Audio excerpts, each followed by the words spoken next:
আরে কি লুকাচ্ছ এখানে? এটার ভিতরে পুরো 10 কেজি স্বর্ণ আছে, এটা তুমি এখানে লুকিয়ে রাখো। কেউ যদি কিছু জিজ্ঞাসা করে তাহলে বলবে না তোমাকে আমি অর্ধেক ভাগ দেবো। ও ভাই তুমি 1 মিনিট দাঁড়াও। আরে এখন আমি কি করব কিছুই তো বুঝতে পারতাছি না।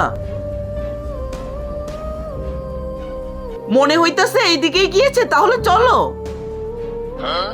ভাইজান আপনি কি কোনো কালো জামা পরা লোককে দেখেছেন যার হাতে একটা ব্যাগ ছিল? না তো ভাইজান, আমি তো এমন কাউকেই দেখিনি। আরে ভাইজান এই লোকটা যদি না দেখেই থাকে তাহলে তো ভয় পাইতেছে কেন? আরে তুই সত্যি কথা বল, ওখানে 10 কেজি স্বর্ণ ছিল, এই মাত্রই আমাদের দোকান থেকে চুরি করেছে। আরে ভাই সাহেব আমি তো বললাম আমি কোনো লোককে দেখিনি, তাহলে খামোখা আমাকে বিরক্ত করতেছেন কেন? আমাকে কাজ করতে দিন। আরে আমি তো কিছুই বুঝতে পারতেছি না, চলো দোকানে। আরে জুবাইর ভাই দাঁড়ান, আমার মনে হইতেছে আমাদের স্বর্ণ ওর কাছে আছে। এই লোকটা হয়তো চোরের সাথে মিলে আছে, ওকে একবার তল্লাশি করো। আরে তুই ঠিক কথাই বলেছিস, চল তল্লাশি করি। আরে ভাইজান আপনারা আমার সাথে কি করতেছেন এসব? আমার মনে হইতেছে তোমার কাছে স্বর্ণ আছে।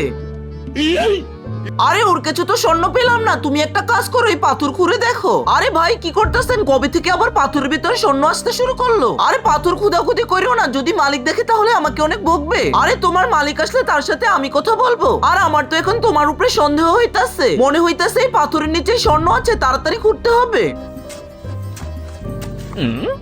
আরে এটা আবার কি? এটা তো দেখে মনে হচ্ছে আমাদের স্বর্ণের বক্স। আরে হ্যাঁ এটাই তো সেটা। এতক্ষণ আমাদের সাথে মিথ্যা কথা বলছে, ওর মালিককে ফোন দে। ঠিক আছে আমি দিতাছি। আরে ভাই সাহেব মালিককে ফোন দেবেন না, তাহলে আমাকে জেলে দিয়ে দেবে। আপনাকে আমি সব সত্যি কথা বলতাছি। আরে আমি যখন টলি থেকে পাথরগুলো নামাচ্ছিলাম তখনই একটা লোক এসে এটা এখানে রেখে যায় এবং আমাকে লোভ দেখায় যে আমাকে অর্ধেক ভাগ দেবে। আরে তুমি কি আমাদের বলদ ভাবতেছো নাকি? তোমার কাছে এত দামি জিনিস কেন রেখে যাবে? আমি বুঝতে পেরেছি তুমি হচ্ছে ওই চোরটার লোক এবং তুমি এখন বাঁচার জন্য মিথ্যা কথা বলতেছো। ভাই আমি তো চাইনি, উনি বলেছিল আমাকে অর্ধেক ভাগ দিবে যদি লুকিয়ে রাখতে পারি। আরে ভাই এখন আমি কি করব? আপনাদের স্বর্ণ তো আপনারা পেয়ে গিয়েছেন। ভাই আমাকে মাফ করে দিন, আমাকে আপনারা পুলিশে দেবেন না। স্বর্ণ তো পেয়ে গিয়েছি কিন্তু চোরের শাস্তি হবে, ওকে নিয়ে তাড়াতাড়ি থানায় নিয়ে চলো। আরে ভাই সাহেব 1 মিনিট দাঁড়ান, আমার একটু কথা শুনুন। আপনাদের কিছু টাকা দিচ্ছি, আপনারা ছেড়ে দিন আমাকে। একজন মা তার সন্তানের জন্য অনেক কষ্ট করে, তাই আজকে দেখবো কতজন তার মাকে মন থেকে ভালোবাসে। আমার মতো যারা মাকে মন থেকে ভালোবাসো তারা ভিডিওটিতে লাইক করে চ্যানেলটি সাবস্ক্রাইব করে দাও এবং কমেন্টে তোমার মায়ের সুন্দর নামটি লিখে দাও।